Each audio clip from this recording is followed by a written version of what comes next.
This is what we teach our athletes at our longer camps. Our 28-day wrestling camp, 56 days. We have a few that do that. But mostly the 28-day or the 14-day camp. It's not easy to make it that long, right? But, it comes down to this. And you can take this with your athletes, your kids, and just beat this drum because it will make sense and it will help. It'll change them. And if you can navigate making it through a very long, tough, strenuous wrestling camp, you're going from home for a month or 2 weeks. It's going to help them in life too, right? So I don't like throwing people in the fire and letting them figure it out. Give them the tools and say, okay, hey, day 8 of camp. You're probably feeling this. This is normal. Day 1 of camp, you have different feelings. You don't know anybody. You wonder how hard it's going to be. You're nervous about being away from home. You wonder if the days are going to go by fast. All these things. So we're in a constant discussion with them. But in a nutshell, be aware of your thoughts and control them. And we use this as an analogy. If I'm in the cafeteria at school and I have to make weight tomorrow, it's Thursday, I have to make weight Friday, right? Everyone's eating pizza. I can't eat pizza. So if I focus on pizza, wrestling is hard. Cutting weight is miserable and very difficult. But if I focus on how I'm going to look when I hit the scale, how I'm slimming down, how athletic I'm going to be, winning a state title or a state medal,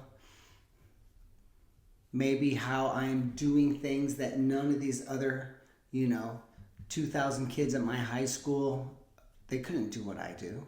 You should feel special. There should be a little bit of inner arrogance because you literally are competing in a sport that most people can't. They can't stick to it. They quit. They can't take it. And there should be some pride in that. There should be some pride in being a cross-country runner. Some of the sports are just grueling, and you're in one of those, right? Especially when there's a dieting component, like the gymnasts. They have to watch their weight. But it's even worse for us because there's a sweating and weight loss and a slight dehydration process for a lot of us in the sport, which is very difficult. So it's going to be difficult. But if you like we say before pre-match preparation, right? If I'm a baseball player or a softball player and I'm thinking about, I hope I don't get hit in the face by this fastball and break my jaw. Okay, that could happen. But I should be thinking about seeing the ball and making hard, constant contact. So if I'm choosing to think about getting hit in the face, which could happen, that's not good. I should be choosing to focus on the task. What's right in front of me? What do I need to do to win? I just got to focus on what I need to do to win. Okay, deep breath, get in my stance. I step up to the plate, whatever your routine is. You baseball players know what I'm talking about. Softball players, you know what I'm talking about. How about a race car driver? If you're a NASCAR driver and you're thinking about, crashing and getting burned up in a fire, you're not going to race well. But if you think about winning and scoring and passing other cars and being famous and crossing the checkered flag and being on ESPN and popping the champagne, well, now what have we done? We have decided to control our thoughts and choose the thoughts that are conducive to success. Don't choose the thoughts that are conducive to failure. And when kids do fail, think about this. Those of you whose kids complain, they're not going to say, I quit, I give up, I don't have what it takes. My legs are tired, I miss my girlfriend, I miss my buddies. I want to go to grandma's house and go fishing. I can't believe you signed me up for this camp for a whole month. I can't believe I'm here for 2 weeks. They're not going to say, I quit, I give up, I don't have what it takes, I wasted your money. I'm disappointed in myself and you should be disappointed in me. I just simply don't have it. I broke mentally. Come get me. They're not going to say that. They're going to say, the wrestling moves are not good. The coaches are not good. This place is not fun.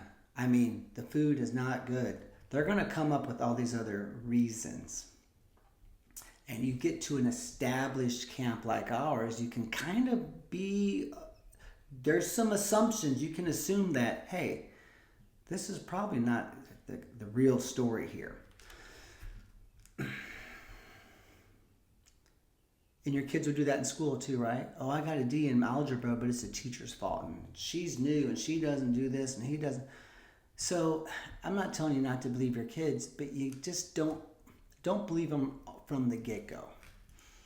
We did a weekend camp. Oh, it's a 4.5-day camp, a 5-day private team camp. Coach called his son and a couple of teammates. They didn't like the camp. And I'm like, well, it's the Perla Wrestling Academy Elite Practice Plan. That's what we use in our high school room. We just had 39 kids sign Division I scholarships in the past 2 years and 7 months. That's the plan. That's the plan that we do for our traveling private team camps. Well, they know everything. I'm on there. I'm like, okay, well, I don't know. But, they end up quitting the camp, which was fine. It's not for everybody. And I'm like, well, you signed up for a 4.5-day camp. How come you didn't come to our 28-day camp, right? I mean, these are the thoughts on the 14-day camp. But the bottom line is they didn't want to be there. And then I find out the next day that, they heard the camp was going to be packed with high school kids. And it was like 50% youth or something. And I'm like, that's off-season wrestling. For whatever reason, they just didn't want to be there. And I was like, this practice plan has built our academy and our camp business. I mean, our online academy. I mean, this is the practice plan. 95% of your points come from 5% of the wrestling. And there's a reason most of the college wrestling matches look the same. That's by design. That's not an accident, right? And so that's the practice plan that we have for that 5-day camp. And they very much should have stuck it out and stuck with it. But, I'm not saying the camps are perfect. Our goal is to have the best imperfect camp of all the imperfect camps. And your goal is to be the best imperfect mom or dad out of all the imperfect moms and dads, right? And I'm not saying there's not bad teachers and moms and dads and camps out there, because there are. But just understand that you have to teach your kids to control their thoughts, and maybe you can steer them and redirect them. And then when you catch them in the act of 27 different reasons why they got a D, maybe you can just say, other kids in that class have gotten A's. I talked to the teacher. There's only 5% of the kids who are getting D's, and you're one of them.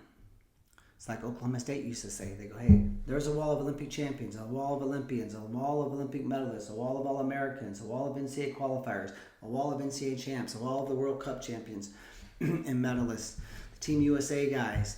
They're like, if you're at Oklahoma State, if you can't make it here, it's your fault. Look in the mirror. That's what they said. Look in the mirror.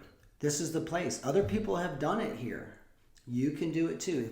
If you don't accomplish your goals, or you're not happy here, and you're not winning here like you thought, there was only one person to blame, and you should go look in the mirror and talk to him. And that's what Josie said to us back when I was in college. And I went to Oklahoma State for a visit, my son's college visit 6 years ago. John said the same thing to the team, and I was like, I love this so much because it's so true. So anyway, controlling your thoughts is very important, and teach the kids how their mind works.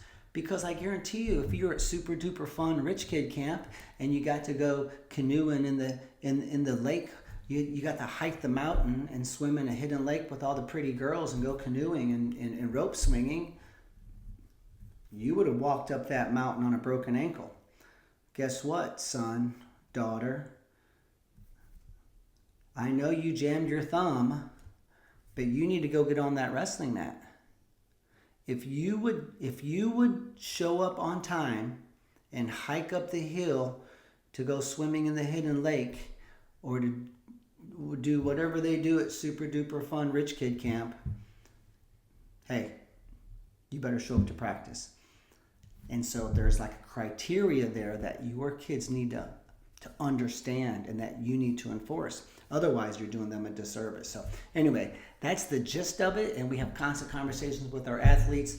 And I think they very much appreciate that. But thanks for following, subscribe and like, comment, share so that, that the algorithm kicks in and shows you more of our stuff. And if you don't like it, that's fine too, but you probably aren't watching currently. So you're probably currently watching because you did like what you saw.